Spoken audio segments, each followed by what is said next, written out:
What is up, Raider Nation? Here with the Raider Report, and I got two other people here. You guys can introduce yourselves. So what's up, Raider Nation? Ozzy Raider, aka LVR Live. Just going to do a breakdown of mini camp and stuff for you guys today. Also joined by Dustin here. With the What's Death up, Star everyone? report. Salute to everyone coming through. If you haven't, hit the subscribe button, and if you haven't, go to my Instagram. I am the same as it says right there, the Raider Report. And you guys can go follow me there. We're gonna do this. Purple pump and yeah, it's gonna be the same as the screen says, so that's fine. But today, first conversation we'll be having today is about Tyree Wilson. This is your conversation, Ozzy, if you want to start it off. Yeah, I just wanted to kind of like reiterate the fact that Dustin and I have gone over this before, where people have called certain players a bust, and it can't be further from the truth. yes, you are.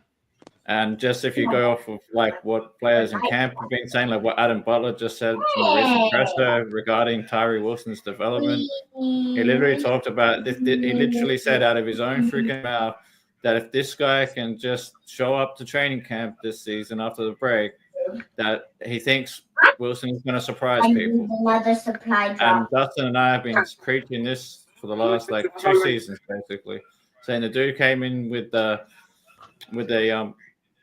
bad foot. He had to battle through injuries, didn't have OTAs, no minicamp, no nothing in year one. Came in year two, 2024 last season, and had his first off season. Now he's just in his second proper off season, and the dude's already starting to shine in camp already. So all I'm going to say is people better be ready for. No. Yeah. I think year 3 is going to be a big year for him. I think if there's going to be a year where he steps up, I think it's going to be this year, because now he's got a lot of things that are going for him, as in, like, you have a defensive line. And I've had this conversation with both of you guys here. This defensive line has a lot of players coming off injury, and that's not being talked about enough. So the question for this is Malcolm Kuntz going to be the edge too? You know, is any of these guys going to struggle to find a footing consistently coming back? And if so, Tyree will take that, and I think he'll run with it. I think he ends up with, I put his number for sacks. I think this year over under should probably be between about 5.5 and 6.5. And I think he can hit 6 or 7 sacks this year. Just depends how much he gets really playing time.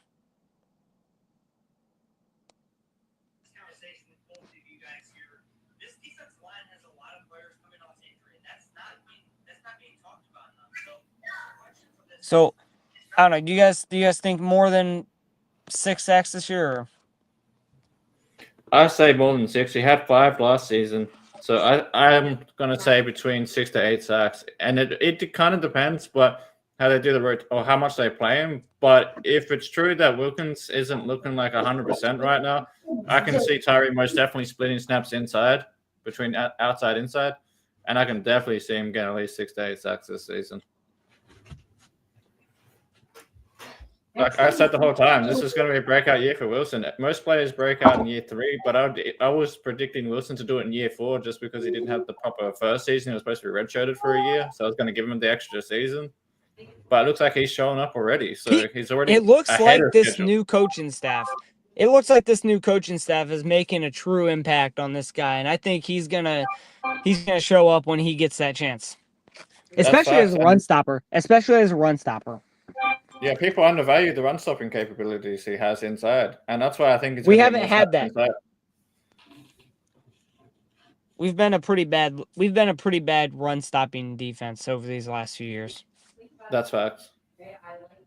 And I mean, if you can put Crosby and him on the same field where they're both elite run stoppers, that just makes your defense better the more you get Tyree on that field, because I think that the more he plays, the better he's going to be as a player. And him fully developed is scary for this league, because if these guys do come back, if these guys come back here, right, and they, at the end of the day, if they all come out and they're all playing well and Tyree develops, that's a very scary 4 players pass rushing right there. That's facts. Especially if Wilkins comes back healthy and you even rotate Tyree inside with Butler, like with Adam Butler, that's scary. Having Wilkins and Tyree next to each other inside, or if you rotate Kuntz or whoever on the end and put like Tyree on the end and you have Adam Butler, Wilkins, Max, like no matter how you put it, like that's a scary 4-man rush. Like I think the pass rush is going to be one of our best attributes this season, to be honest. If it all comes together. I think Pete Carroll can make a lot come together, and that's why I'm so high on this team, because I do think that this team is better than what it's been these last few years. I think this is the best team we've had in years. Oh, that's facts. No doubt. And another thing I'll probably add to that, if you look at camp, and this kind of ties into a later conversation, but Max had an interception during minicamp. Max, today. No, dude, he had that today. I was like, oh, man. And that was on a screenplay, apparently. He's never had an interception ever in the defense. Yeah, that's facts. And so it kind of talks about like Pete Carroll's influence on the defense, and it also talks about a certain topic we're going to talk about later, but we'll get to that later. That's a party. Because I'm pretty sure I know who threw it. It was. Yeah.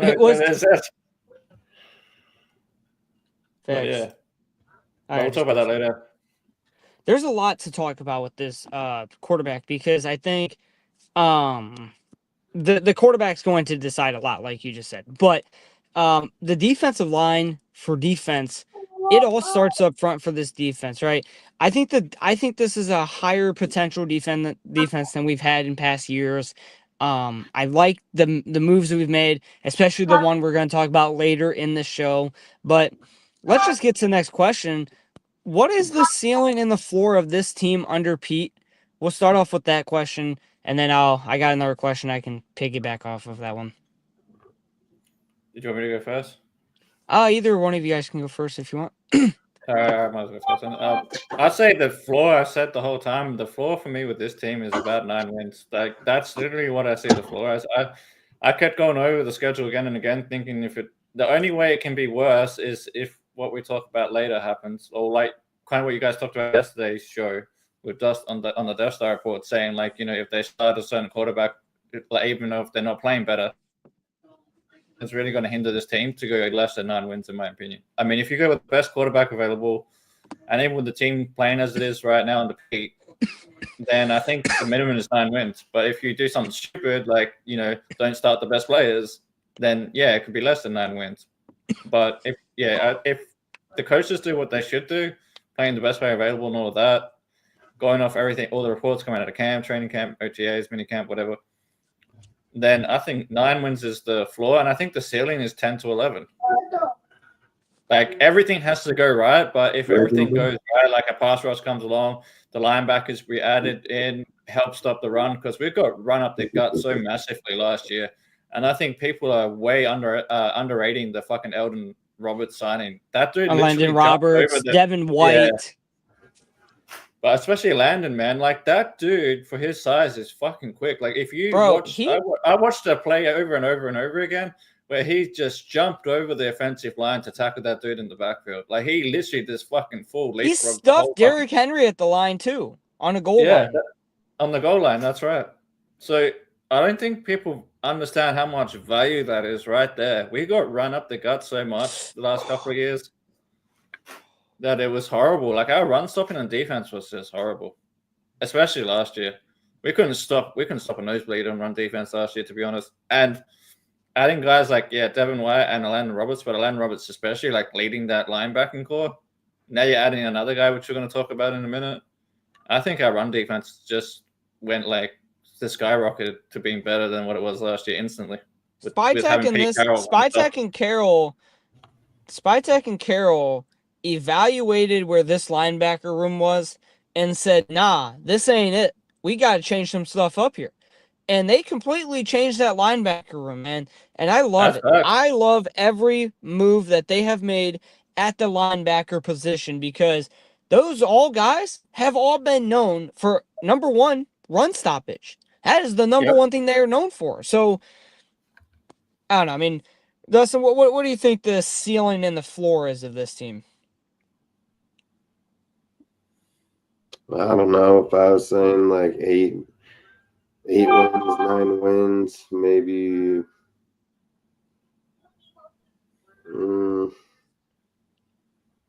I mean, It's a tough schedule. I mean, a lot of people have. 6 wins, maybe.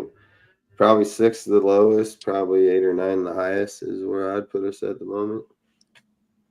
Yeah, And I mean, there's I like where. possibility we can go 10 if they split the division, and I think that it can probably the highest I would see it is 10, like at the Yeah, I got highest. 10 as the highest. Yeah, that's where I'm at.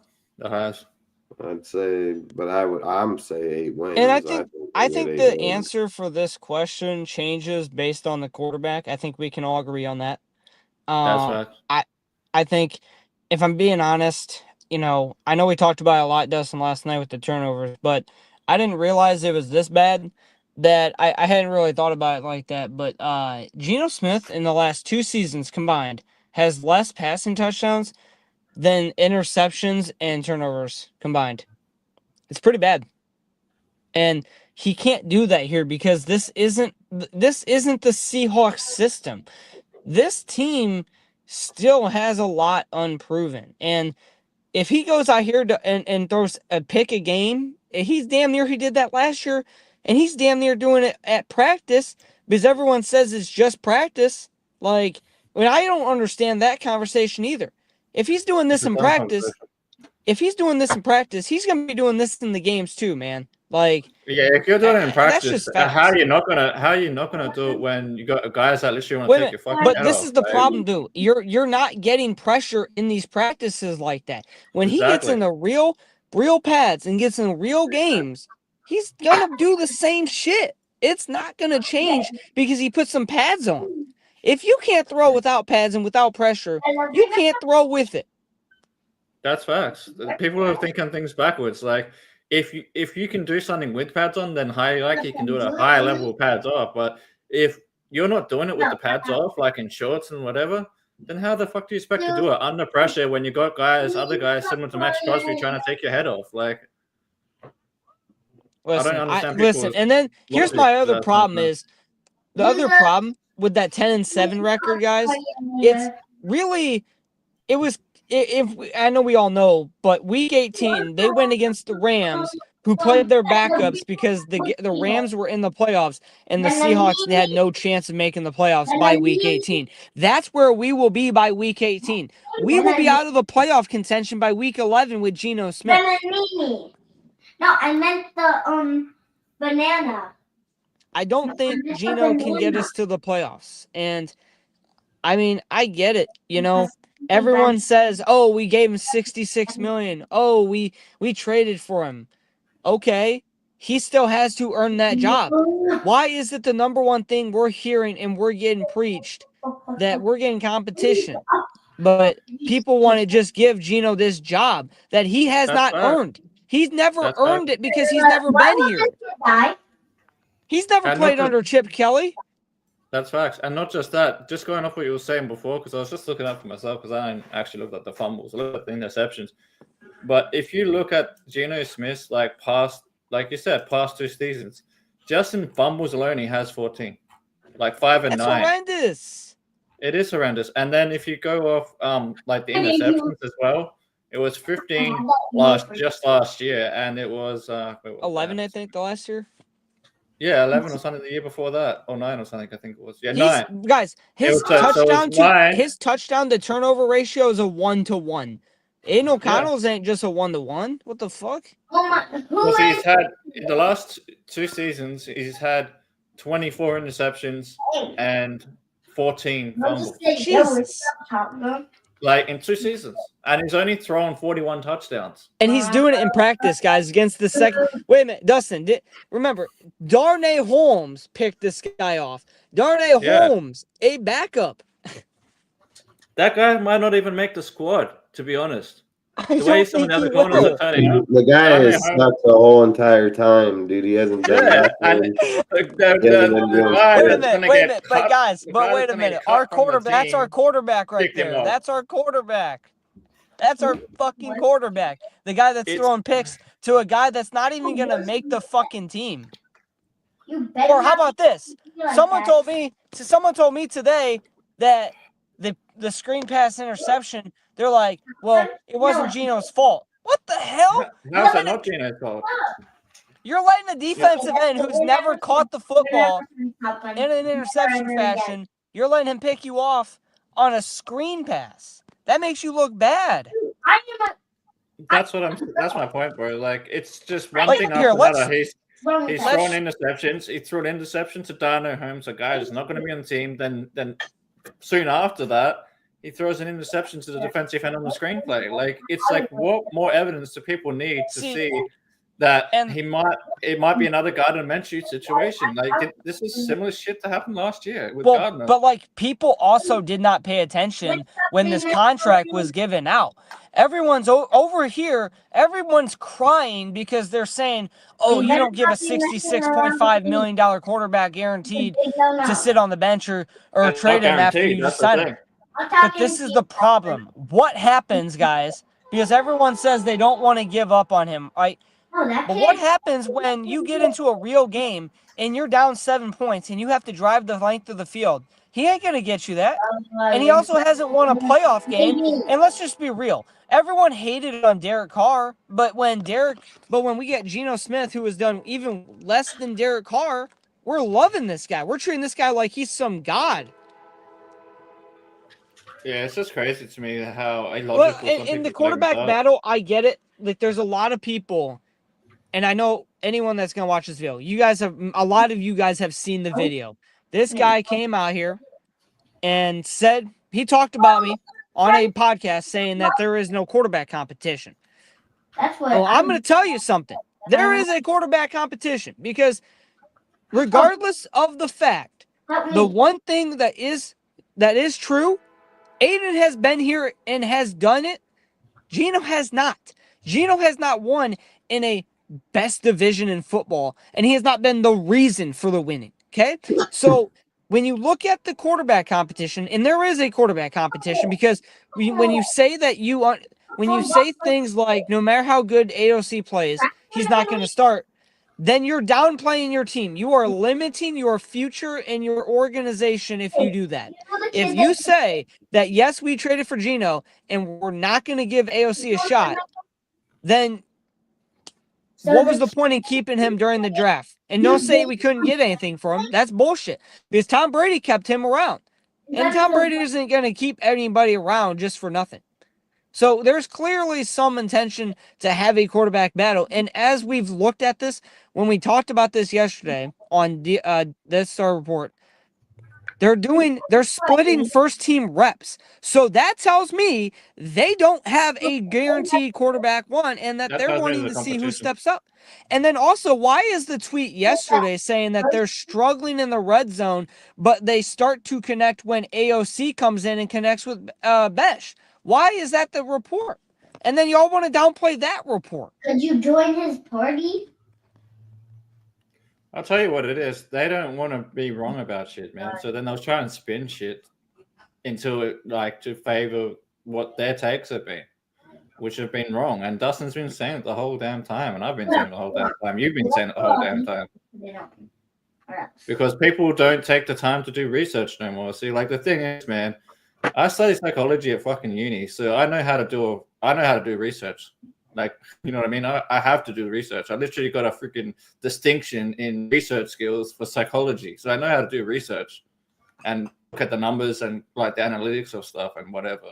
Because that's what you have to do when you do a scientific report or whatever. So, like, that's what I look at when I'm looking at stuff. And I look at guys' trajectory and I look at their previous, what they've done and watch their film and whatever. And then that's where you make, like, if you actually pay attention, you'd see that Gardner Minshew and Geno's numbers are almost identical. On the game. They are, because at the end of the time, at the end of the day, we actually discussed this yesterday. I think you heard this yesterday, Ozzy, when Yeah, we yeah, mentioned the this is pretty good, too. fumbles. When we mentioned the fumbles, guess what? They both have the same amount of fumbles. Garner and Geno have the same amount of fumbles. And that tells me that's a problem. Why is it the last 3 years, the reason we have not been able to have a consistent offense is because we have a quarterback that puts the ball in harm's way more than his own team. I mean, damn. I mean, how many more times am I going to watch us throw as many touchdowns in the season as many picks? We've been inconsistent as hell. And the only consistent factor we've had has been AOC, even though he's been given a shitty ass situation. That's fact.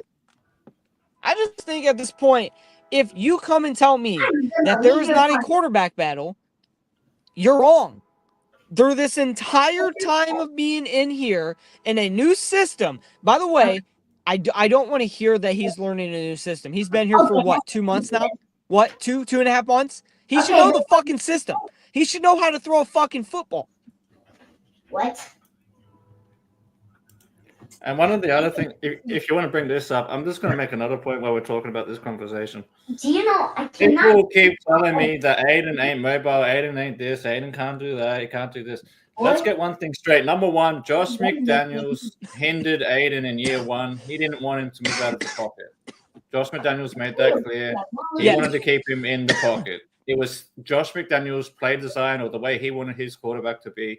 He wanted him to stand in the pocket. Didn't want him to, use his legs so much and stuff. So if you want to pull this up on the screen, I'm just going to prove a quick point. This is something I made last year with Dustin on Aiden. He most definitely has mobility. Oh, you don't have to put Whether on he uses it or not, it's all on the design. And now when you've got a guy like Chip Kelly that's coming that can, cater like his play calling to the what benefits the offense changes based on who the quarterback is. Exactly, and not just that, and who the OC is too, and their play design and whatever. And it just matters also. Yeah. They're also going to scheme differently based on the matchup that they have at hand. If they're going against the best secondary in football, they're not going to come out and say, let's throw the ball 90% of the time. Hell no. Exactly. If there's a weakness on a defense that's, hey, we can't stop the ball, the run stopping up the middle, then okay, guess what you're going to do? You're going to put Ashton Jensen in the backfield, and you're going to run up the gut because that's where their weakness is. I mean, but you're also got to scheme different per your matchup, man. You got to put people in their positions to win, and that's what these guys can do here. But Aiden has shown up, and I've said this the whole time. I've never stated that AOC is the quarterback, but I'm going to tell you this. AOC is fighting for the job, and he can. And I don't see a reason why we shouldn't want him, because the one thing I like about having the quarterback here thing is AOC will not turn over the ball as much as Geno. Geno's been throwing the ball a lot to the defense. So yeah, so if you just want to bring this thing up, kind of how you bring someone into the show, I'll just okay. My Instagram. There you go. All right, so this is when I did a thing about how people were saying he can't move in the pocket or he can't do this. Just watch a few of these plays where he's literally scrambling in the pocket. See, scrambling out for pressure, dime down the sideline, like fucking straight dime. Rolls out, straight down, and he just launches it, man. He can launch it even when he's not even fucking standing completely still. Like that one there is where he's pretty much just sidestepping or sliding in the pocket. This and straight from his own end zone, man. And this one here, especially, look at this touchdown. And you can tell me he can't scramble 10 yards? Get the fuck out of here. Well, man. so here's the thing. Here's the thing, though, for AOC, right? Is AOC in this offense, he doesn't have to be mobile if the offensive line can block. But you know what AOC is mobile enough to do? He's mobile enough to get out of the pocket and still make a play. Exactly, and that's all you need. And you don't need. But here's the offense. problem. A lot of people believe you just need this run first quarterback. Those guys, their careers end sooner because that's who they are. That is why their careers end sooner. Everyone's like, why don't we have a mobile quarterback? That quarterback, guess what? They're probably getting injured in the first 4 or 5 weeks. That's facts. And not just that. Tell me how many so-called mobile quarterbacks have won a I Super don't Bowl. know. The only one that you can say is more mobile, I mean, as much as passing would be Jalen Hurts, but look at the team around him. I mean, and just Exactly. be honest. I want to No one else is. And also, wait a minute. If we're gonna say that you need this mobile quarterback, why did Tom Brady win 7 Super Bowls? Why is Matthew Exactly. Stafford a elite Look at that. That's quarterback a 30 across? yard. That's a 30-yard run right there. That was a 30-yard run. And the thing I was going to say, and Dustin kind of touched on this on you guys' show yesterday, the Chip Kelly offense is similar to the offense that Aiden had at Purdue. So I can definitely see Aiden doing more of this year under Chip Kelly. I think Chip Kelly. I I think this is the defining factor, right? I'm gonna be honest.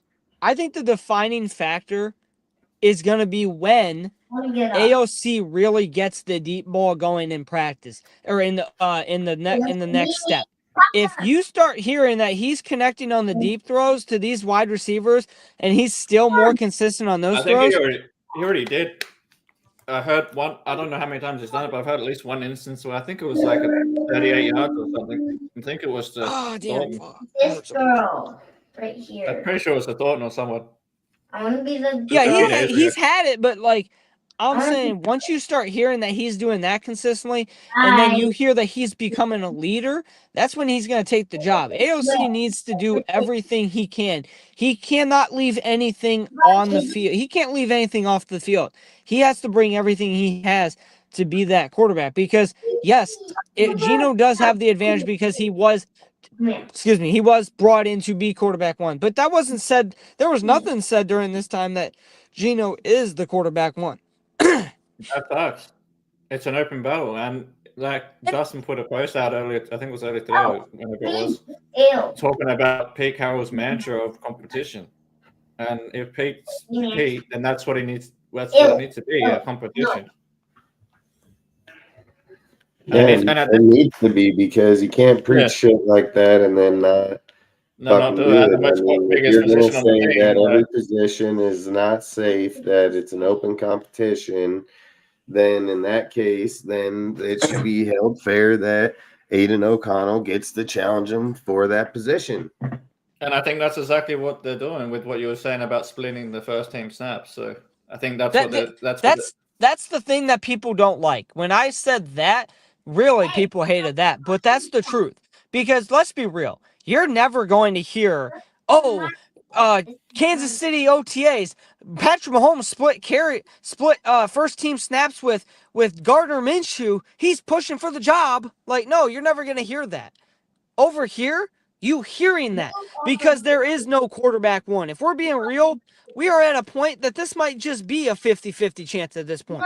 The way that Aiden O'Connell has shown up at this point, and Gino's still throwing picks, there's no way after today there was not a conversation to this point that they're like, man, this interception problem is still hitting him hard. Like, there's no way they didn't say that after today. Today is the second 3-interception day for Geno Smith. What are the excuses? So I think Gino, I don't know who's counting, but I think Gino's up to 7-8 interceptions already over like from OTAs to now. He's probably got 9 or 10 at this point. The fuck, he's probably out here. He's giving up these interceptions like no tomorrow. And then whereas Aiden's got like maybe at best probably like 2 or 3. 2. I think he's probably got 2 or 3, man. Yeah. Like. It's like, are we not going to talk about that? The fact that Aiden's got like that's the thing that's going to matter for this offense because I'm telling you right now, that's the thing that's going to matter for this offense. If Gino's throwing all these picks in camp, they're not going to start him because they're not going to let a quarterback kill their offense. Because if Aiden O'Connell can still get you 5-yard passes, 6-yard passes while Gino's throwing picks, that's a problem. I have to run to the kitty. I mean, we are at a point in time where we have got to stop making excuses. We made excuses the past 3 years. Can we stop making excuses when a quarterback does not show up here?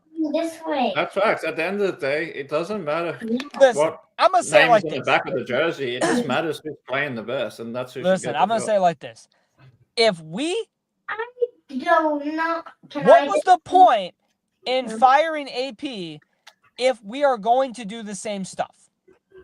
Exactly. I don't think that's at this point in time. Tom's not going to let it happen. No. Tom Brady will especially not let that happen. That's what a lot of people don't understand. These people talk about $66 million. That's 3 years, dumbass. That's 3 years. That's nothing. We are in a time and period where there's quarterbacks that have $60 million, and that's Dak Prescott. We have 15 quarterbacks in this league that are making $45+ million. $30 million is where you can start wiping your ass cheek with that. That's nothing right now. And anything from 25 to 30 million per year is backup money now. The people don't understand this inflation, bro. Inflation has hit, man. And we're in a time and period where $30 million, if we ship this guy, listen, if we ship him off, we're not losing anything. We're not. That's facts. I mean, like, if Aiden comes out, balls out, and like they, listen, because they finished mini camp today, right? So they go away for 6 weeks, they come back, and then if Aiden keeps showing up in training camp for the next when they come back and into the preseason, then it's Aiden's job. I made a post about this yesterday. I said this. I said if we come back and Geno Smith is still throwing picks, he is still turning over the ball, still can't score in the red zone, I would have Tom Brady personally go to that man and tell him, hey, you are now the backup. Go earn your job back.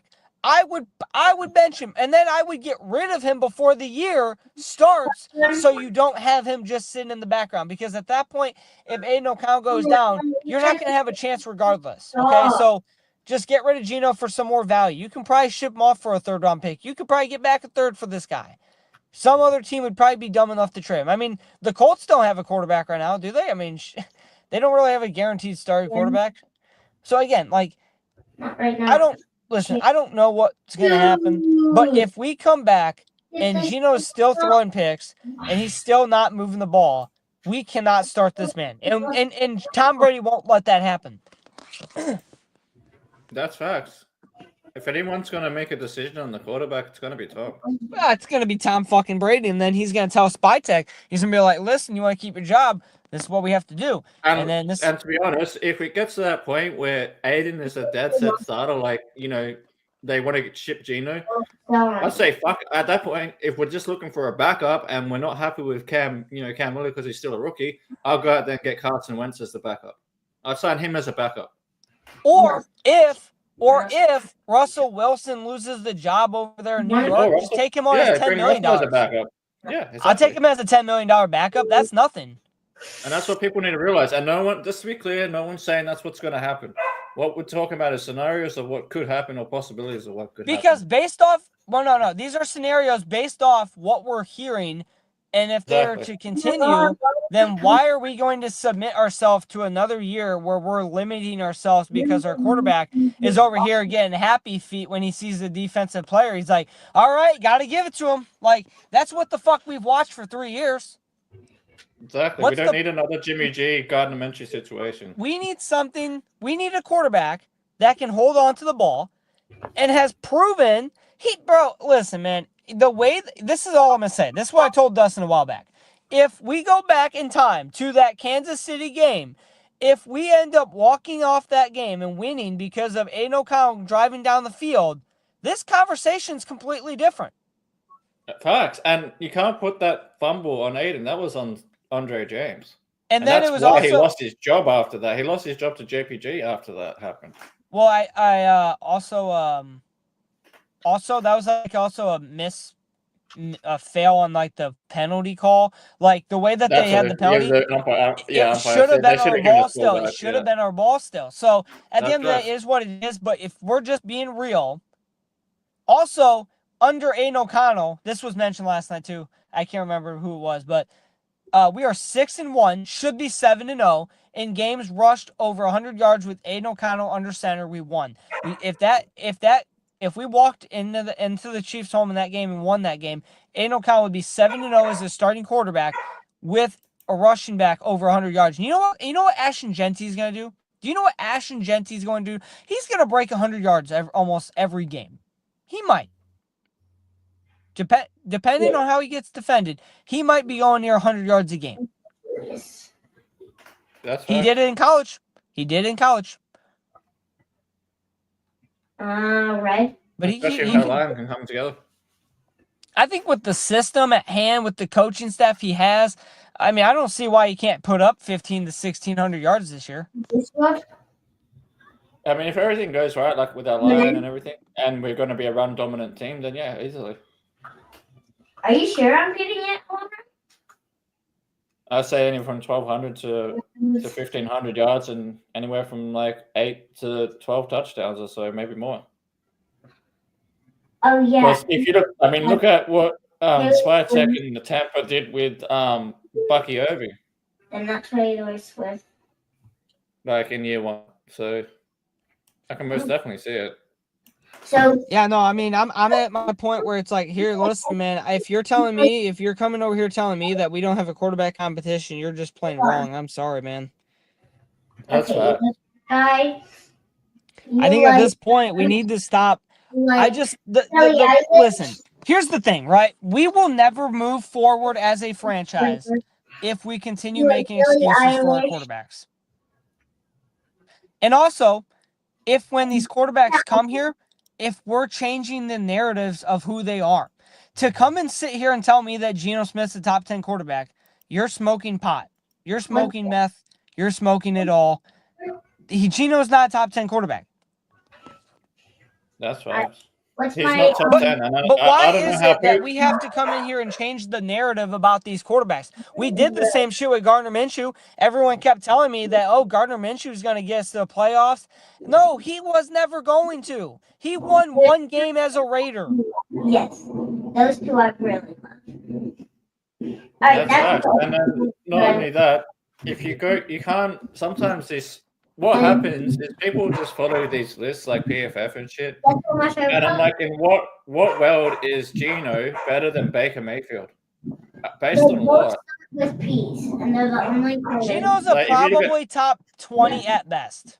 Yeah, that's what I said. I said he's somewhere between the top 15 to the top 20 because he ain't better than Baker Mayfield, and there's a couple others that he wasn't better than that PFF ranked below Geno, and it was just crazy. It was a crazy. But also, why do you think that his contract? Why do you think he has such an easy way out of his contract within a year? Than fucking Geno. Okay, Mom. Let's be real. Right? But also, why is it that his contract's so easy to move off of if he was just this guaranteed starter? That's facts. I mean, if you look at the breakdown of the contract, we can trade him this year and have like hardly any dead cap, and then next year we can cut him with hardly any dead cap, and then in the third year you can cut him with no dead cap. So that's backup contract to me. What's up, Dustin?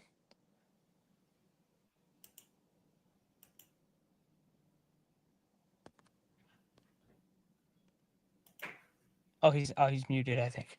But I think I don't know. I think we're a higher ceiling team with Aiden starting, but I don't know. I guess we'll figure out when this whole thing comes to an end because I do think that Aiden O'Connell can win the job.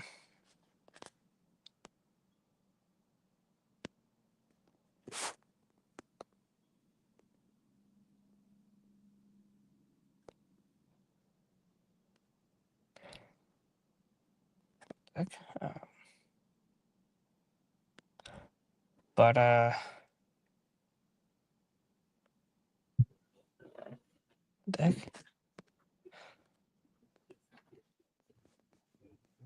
mean, like I said, best man's gonna win the job, and that's all that matters. I think if Aiden wins the job, good. Geno steps up and plays better, he can win the job too.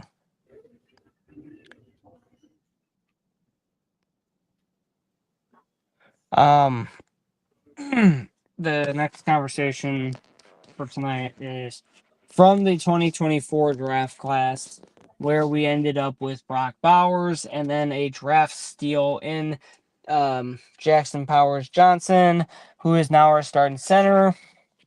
And then where we moved on with getting DJ Glaze, DeCamerion Richardson, Tommy Eichenberg, who can be the next big impact to help our organization move forward and have a brighter future, right? I think, sounds like maybe DeCameron Richardson can be a good player, man. He sounds like he's stepped up. Yeah. The Cameron Richardson's pretty good.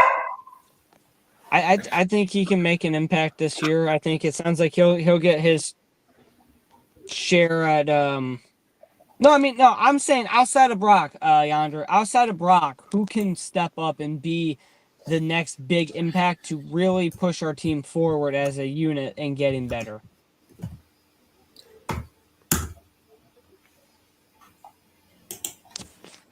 What do you think, Ozzy?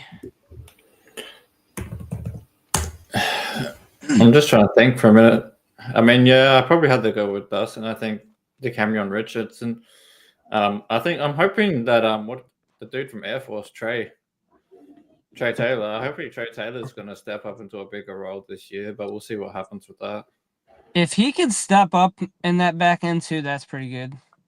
Yeah, because the way I'm kind of looking at it is we've got a couple of players right now that are on like what I call a rental contract, which is where it sounds like Eichenberg stepped up too.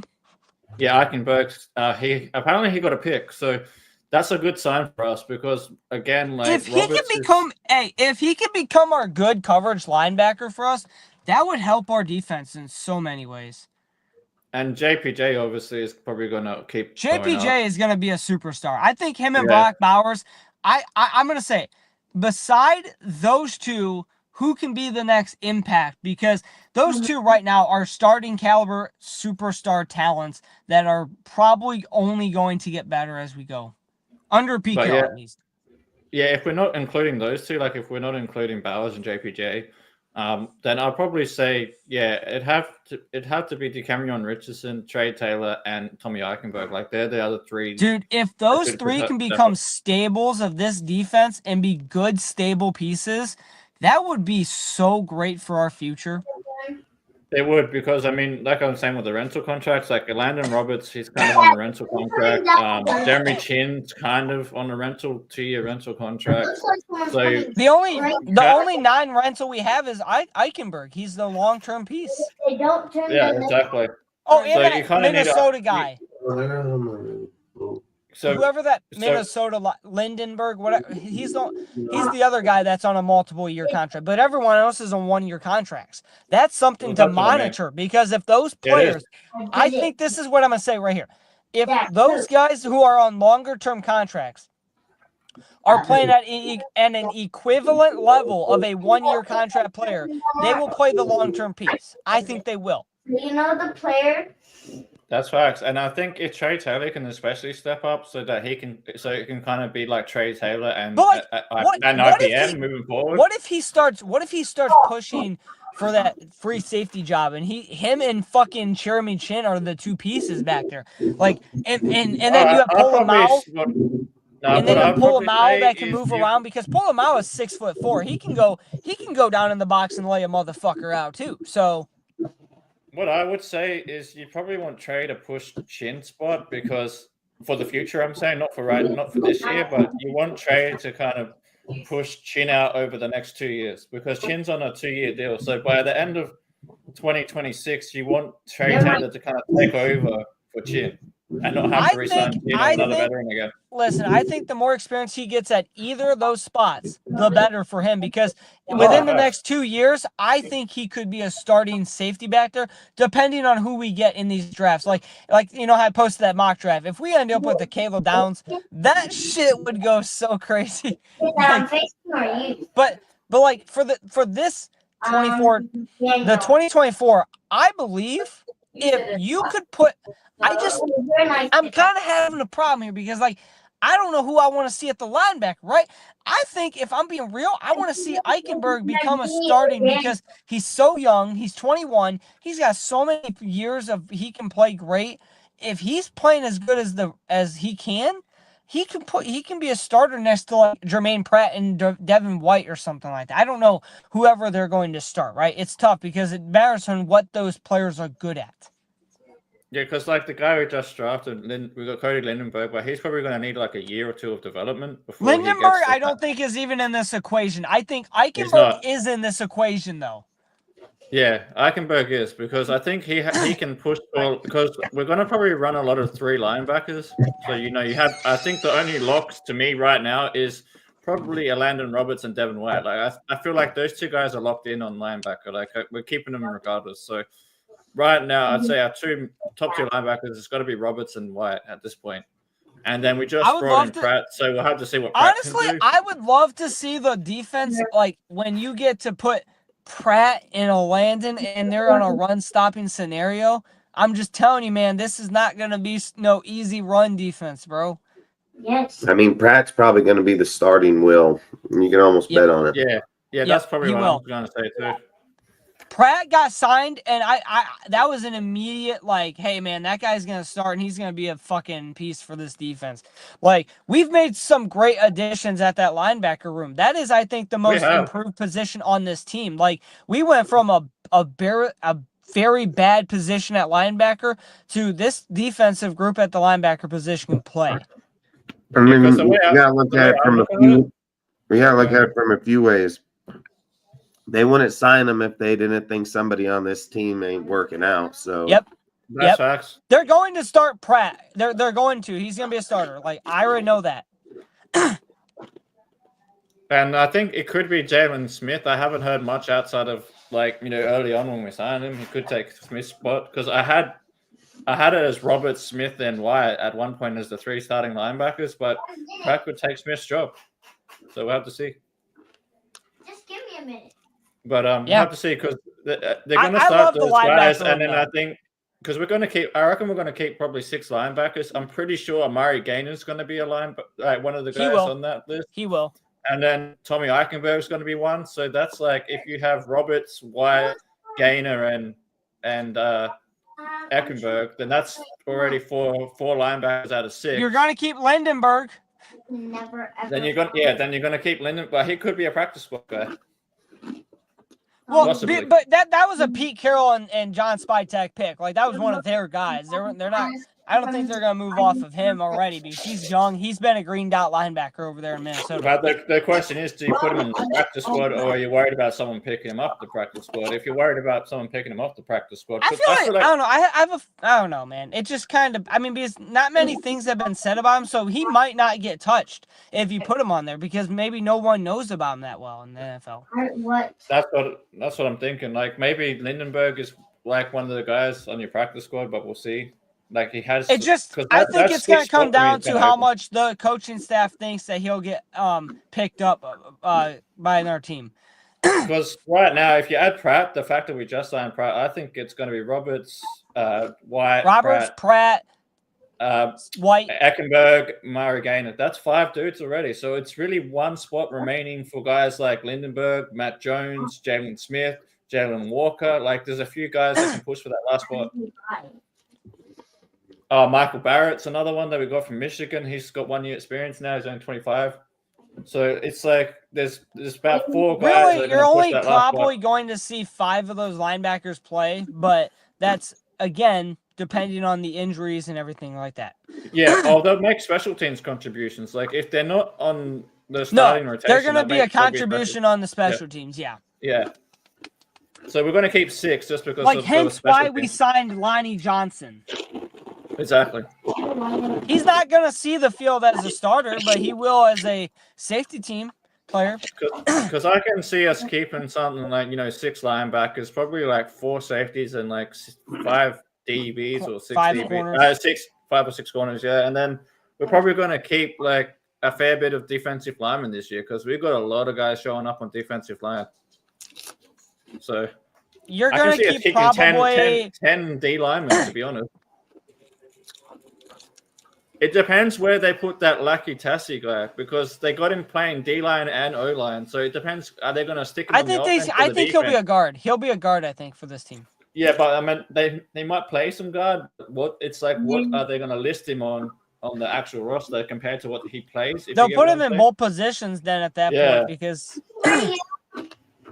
So he might be listed because right now they got him listed at DL, even though he's playing O-line. know what I mean? So it just depends because I don't think you can put that guy. I don't think anyone knows what he is right now. He's kind of a unicorn. He's just like, hey, I'm here. He is, but I think the problem is if you put him on the practice squad, he's 6'6", 348 pounds, and he's gonna get picked up. Fuck. He's gonna get picked up, and you have to put him on the 53. Like, even if he's the very last spot, like number 10. Bro, what the hell? So what happened? What's that? Let me see something. I'm gonna text him. Hey, what you mean? Yeah, so I don't think you can put that Lucky Tasty guy on the practice squad because someone's going to put him on their 53 as depth. So, no, Lackey Tassie is going to make. Whoa, wow, that's a weird name. Lackey Tassie is going to make the team, man. He doesn't count against the roster. Okay, because it's IPP, right? Mm-hmm.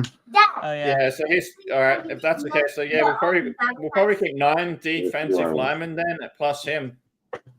That's what they'll do then, because he'll be the 10th technically, but he won't count against it then if that's the case, which makes it easier. So we'll probably keep 9 D linemen. That's actually like counts against the roster, and he'll be the 10th one that doesn't count against the roster then. Let's find the game. That's even better for us. Yeah.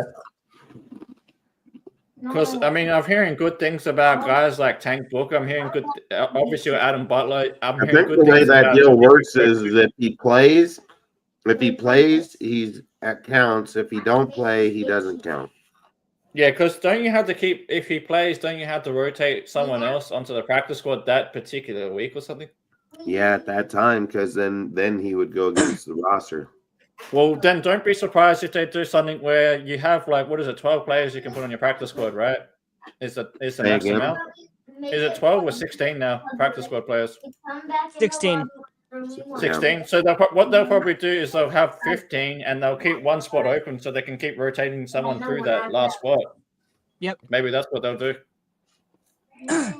That's what I'd do. I'd keep 15 actual active practice squad guys. That way you're not cutting. Listen, Well, they probably would do like veteran this, man. because they can put on a veteran. They can put a clause on them where the teams can't take them. Yeah. That's what I was thinking. Something like that. Yeah. I knew there had to be a way around it. I think this is the best team we've had in a minute. I think this is the best coaching staff we've had in a minute. I think Pete Carroll, I think he has this team looking really good for the future. I have to say it, man. And if we're not great this year, guess what? It doesn't matter because this team will grow as a unit. I'm going to say I think we're going to be about 8-9 or 9-8, but it depends on how they handle the quarterback situation like we talked about earlier, man. And how this entire team shows up. If this defensive line has problems pass rushing, I don't think they will, but say Max Crosby and them don't play that great on the field since they're coming back season-ending injuries, and they're rusty to start, that affects the entire defense. And then the offense, if there's offensive what the fuck? Yeah, get this guy out of here. This guy out of this chat.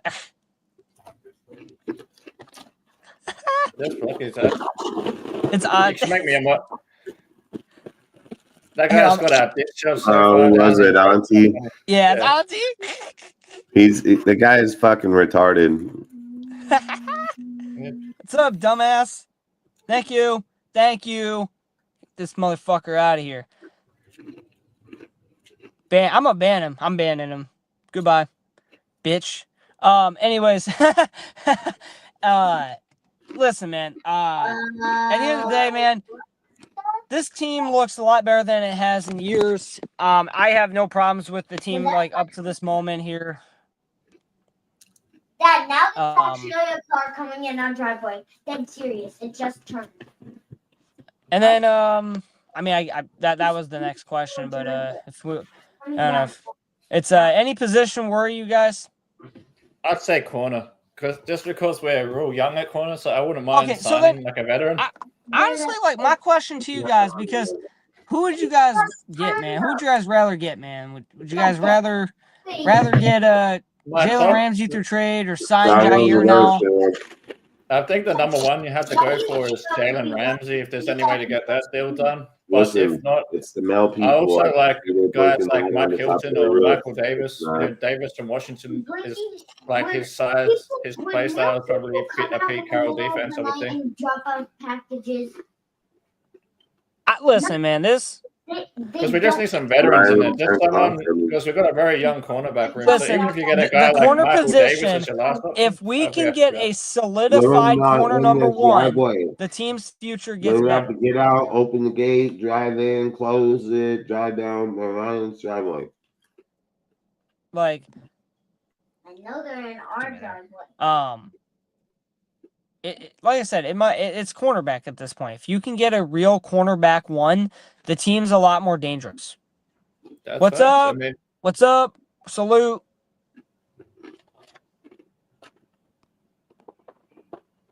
You know what I think's so funny is that somehow Auntie still found his way into this fucking deal. I mean, he's got a stalker personality, man. Yeah, he's pretty desperate. He's got stalker personality, bro. He said Harbaugh. He's still talking about stuff from like 3 he was years kind of ago. being a little. It's like, He's get with the crazy. times, man. What time That's zone how are you you know in? when you're fucking retarded. That's how you just know you're retarded. Dude, literally, you have to be desperate for attention to come into a new channel, a new live, and try to bash on people who don't even talk about you, bro. We live rent free, bro. Rent free, bro. Pretty much. This pool, this pool up here, nice as fuck, bitch. But if there's any position that worries me, it'd probably be the corner. We just need a cornerback one. He said that's fucking stalker behavior, man. that's what I was just saying. Yonder was agreeing with what I said. I just said it was stalker behavior, stalker mentality. If we can get a guy like Jalen Ramsey or Jair Alexander, and if Jair comes here and he could stay healthy here, he could be so good. I mean, look at dude, he has locked up Jettas when he's been healthy, and if he can play at that level here, healthy for 16 games, fuck, I don't have any problems.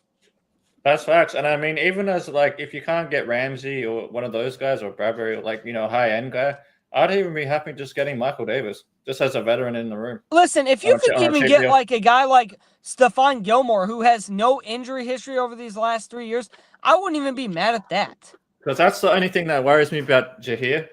It's not his play. Like, you know, he's a great corner. No, it's the injury history. Yeah. I'm saying like him in a Pete Carroll system, I don't think he would have as much of a problem because Pete Carroll's defenses are known to be healthy. Pete Carroll's that's true. And I think if he goes to a change of scenery that could keep him healthy, I'm gonna tell you, he's a top five corner. He's been that guy. But the injury history, like you said, that was my post. That was my post, Ozzy. I said it on that post. I think you read it. But I said I wouldn't sign him because he missed 32 games in 3 years. That's a problem. But if he can be healthy, this defense, the potential is through the roof. If you have a guy like Max Crosby, Tyree Wilson, Malcolm Kuntz, Christian Wilkins, if they all show up and then Jair Alexander shows up with chin, I don't think there's no way. I'm just going to address this because I think this is part of the issue. Like, if you look at 2022 to 2024 with Jair, he played like 92%, then 96%, then 83% of the snaps. And this goes to show like the snap count to like the injury bug, like we have with Max, right? Max is another guy that likes to play a lot of snaps. So in the last 4 years, I mentioned in the post, I didn't mention too deeply, but 2-3 years ago, he played 16 games. He missed the playoffs that year because he got injured later in the year. 3 years ago, he played 7 games. 2 years ago, he played 7 games. This past year, he played 4 fucking games. He has missed. He played 7 this year. 2 years ago, played 4 games because he missed 12 games before we had 17. Before we had 17 games, he played only 4 of 16 games. And then since we've had 17 games, he's only played 7 of 17 games. That is a problem. But if you can keep him healthy, the potential goes through the roof. That's all it is. Yeah, because the last time he had a full season almost was in 2022, which is when you said he missed the playoffs. He was pretty good that year. He was. And I'll tell you that he was. But No. which was like 3 years ago with 2022. But which I agree. And I think the problem is like some of these players, it's the way they're Listen, used. if Like, you have to if go you for a from- cheap veteran, just get Gilmore.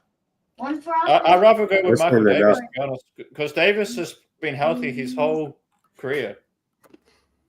Just if you want a guy that's going to be solid, like he's not going to be like, he's not going to be a Gilmore or someone like that, but someone who's solid, like just a solid player, I'd probably go after Michael Davis from Washington. Because he I played would for the take my Chargers, then he chances went to on a guy, Washington. a veteran. If you're going for a veteran and you can't get Jalen Ramsey because they want too much, and then Jair, if I don't know, if someone else gets him, Stephon Gilmore is your best.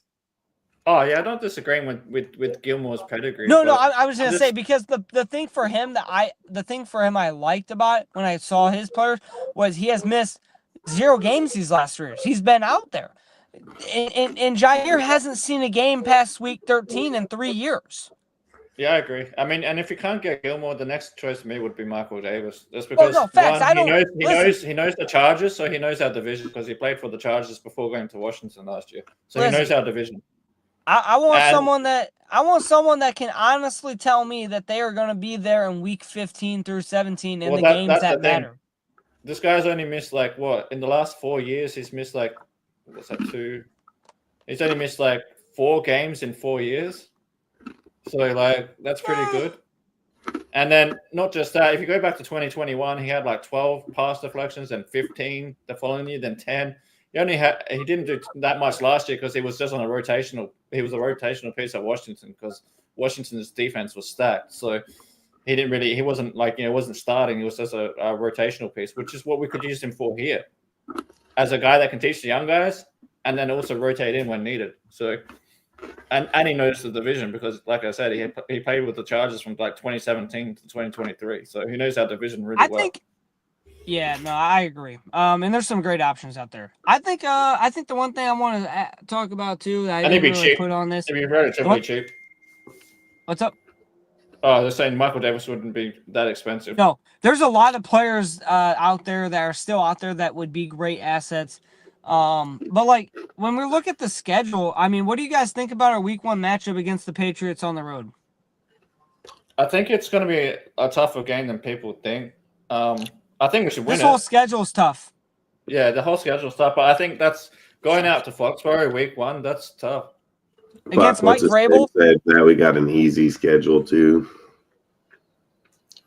Yeah, it's pretdy fucking bullshit if someone says we got an easy schedule. If you look at all the road games we got, but not just that. I mean, you're going in there, and didn't Josh McDaniels go back there? Because, like, to be honest, I haven't really paid attention to that shit. But I heard that Josh McDaniels went back to the Patriots, didn't he? Yeah. Yep, he is. Yeah. So in other words, we're gonna go like say what you want about Josh McDaniels as a head coach, he sucks. But as an offensive coordinator, that dude knows one of the best out there. Yeah. He's so a scary. And now he's got Drake May, man. He's a scary offensive coordinator to play when he's got a real quarterback. He's got a real quarterback over there. In Drake May, yeah. That's my. But this isn't gonna be. Listen, this isn't gonna be a cakewalk at all. If we're being real, I think our defensive line and their offensive line will be a great matchup. I think our offensive line versus their new defensive line is going to be a great matchup. I think the lines are going to be about 50-50. I don't really know if there's any advantage for the second until we watch them on the field. But I think for the moment, if we're looking talent for talent, we do have more. I think we have more potential with what we have. Yeah. But again, it just depends on how these guys come back. I think that the Patriots probably have a more. I don't know. I guess it's kind of equal, but I say they have a more established defense than we do. No, they have a more established. I'm saying when you go just defensive line versus offensive line, it's really kind of close on both sides. But when you go from like that to like our secondary versus their wide receivers, I mean they have Stephon Diggs now, so. Yeah, so they just picked. Oh well, now you got Drake May and Stephon Diggs. Yeah, and they got Travion Henderson. And look at what happened with what's his name in Buffalo, Josh Allen, when he first got Diggs over there. When he first finally got a proper receiver, he went from Drake May. Drake May still played fine without any help. So Yeah, I mean, he was 15 and 10 touchdown to interception, but as a rookie, it's kind of expected. It's not that bad. I mean that was the worst team in the league. I'm gonna be real. Yeah. But That shit was especially if you look at his was offense was trash, pathetic. though. That Yeah, the shit offense was was trash. pathetic. That shit was pathetic, man. That was just So- straight out. We don't care. Yeah, their offense was pretty shit. Like the But like weapons for they them, had. that's amazing for the way we're talking about them now as a team. They improved a lot, and I know they have a lot of new improved heaps this pieces. season, What's up? from what I've been I don't pay that much attention to other teams all the time, but from what I'm hearing, the Patriots, because I know someone who's a Patriots fan. That's the only reason I kind of know. They got Will that I could talk Campbell, to. Drake May, Travion Henderson. They got Stephon Diggs now. I mean, they got some new weapons, man, and they're not going to be some cakewalk week one, especially on the road. And especially, man, they have more proven talent on their team, if I'm being real. We have some good players, on but defense, we have a they do. little more to figure out than them. So I mean, I could see it being a win or a loss, man. Yeah, it can go either way, but it all depends on how we play. And that's the next thing I was going to mention is that if we're starting Aiden O'Connell, I feel more confident that we can win that game over starting Gino, Facts. to be honest. Because If we start Gino, that's a loss. If we start Gino, we're losing. If we start Aiden O'Connell, I can see us winning. That's just how I feel about it. I mean, take it for what it is. That's just my opinion. You know what? There's people over here crying because I don't like Gino. Y'all crying as if I ever liked the dude. I never once sat here and said, man, we got a top 10 quarterback. We don't have a top 10 quarterback. Let's just think about this, man. I think we'll win with either quarterback in New England. I don't think it's going to matter. I don't think it'll be too far off, but I do believe we can win with Gino or with Aiden, either way. We probably can win with Gino, just as long as he limits the turnovers. I mean, that's my only concern. Is that the just kind of turnovers, depends really. on it just kind of depends on the quarterback we're getting. If he's over here fumbling away the ball, throwing it away to the defense, they have we also didn't mention they now have Christian Gonzalez with Carlton Davis. Yeah, which is the guy I wanted.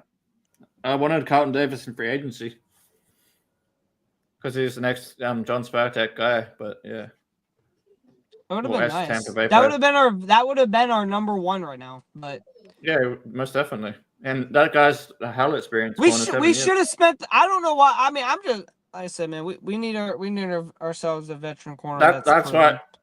That's my concern though. Like us over there, if we have say Gino at thingy, it's not that we don't have the weapons to get the job done. It's more that it's just the turnovers, man. Like if we can limit turnovers, then yeah, we can most definitely win that game. But if we get the Gino from last year, then that concerns me. Don't play now, or he can't play tomorrow. We'll talk about the addition today. Jermaine Pratt. Because you got to also remember they got guys like Christian Barmore at D tackle, then they also got that Tonga guy as well. Like, yep, they have some really good talent there. Linemen. And then they also picked up Joshua Farmer, another guy I like at the draft. They got a lot of talent at the defensive line. Yeah, facts. And then for our linebacker, man, I love this pickup we had today, Jermaine Pratt, man. He was he was the guy that intercepted us when we were trying to come back against the Bengals in that playoff game. Yeah, he ended our season a few years ago, and now he's a Raider. Very true. He said, "You know what, Raiders? I'll come back and make it. I'll make it up to you guys." I've seen how it happened with Jacoby throwing the ball to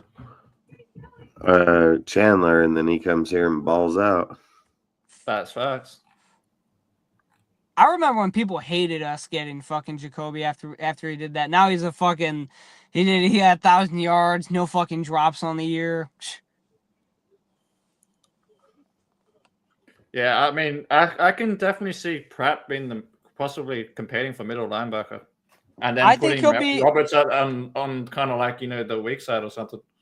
I think Roberts with Pratt are two of the starters.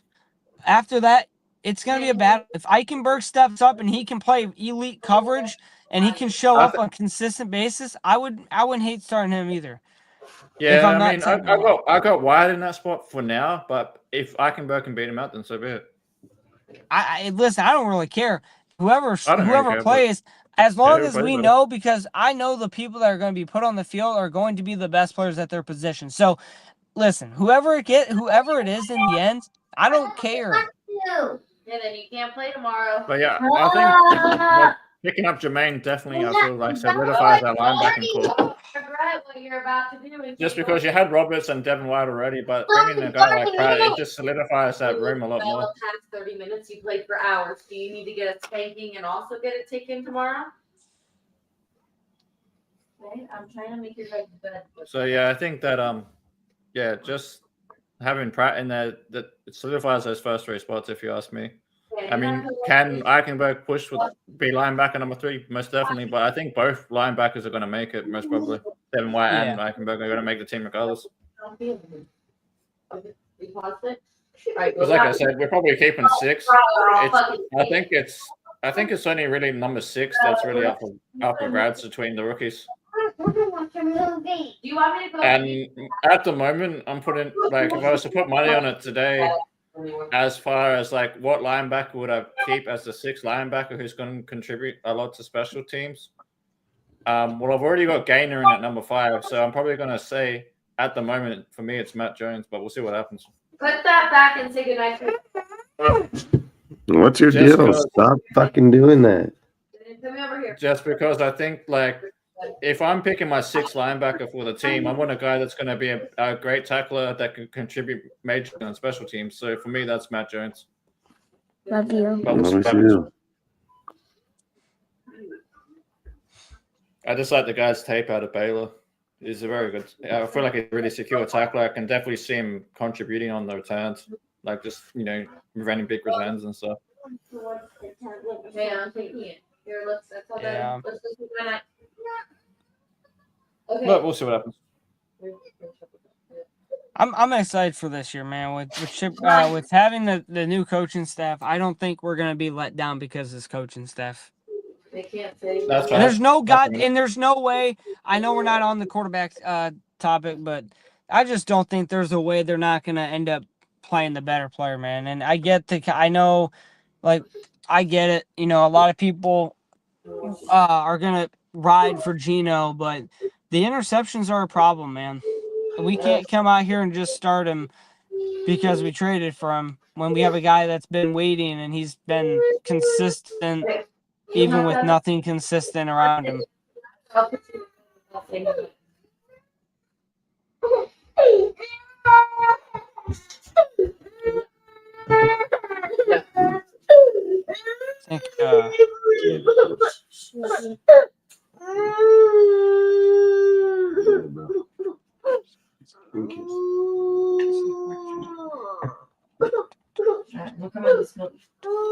Huh? I think, Do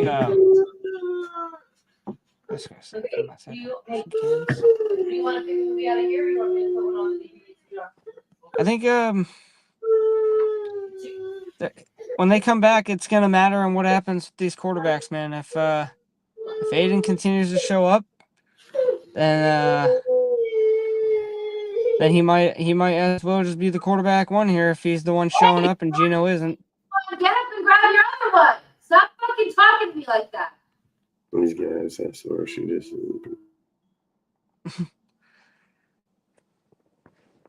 Oh, what the hell? Like I said, man, I'm excited for this year. I know I don't expect playoffs year one because we have a lot to prove. We have a lot that's changed with this team. Now it does depend if we go get a proven corner or not, too.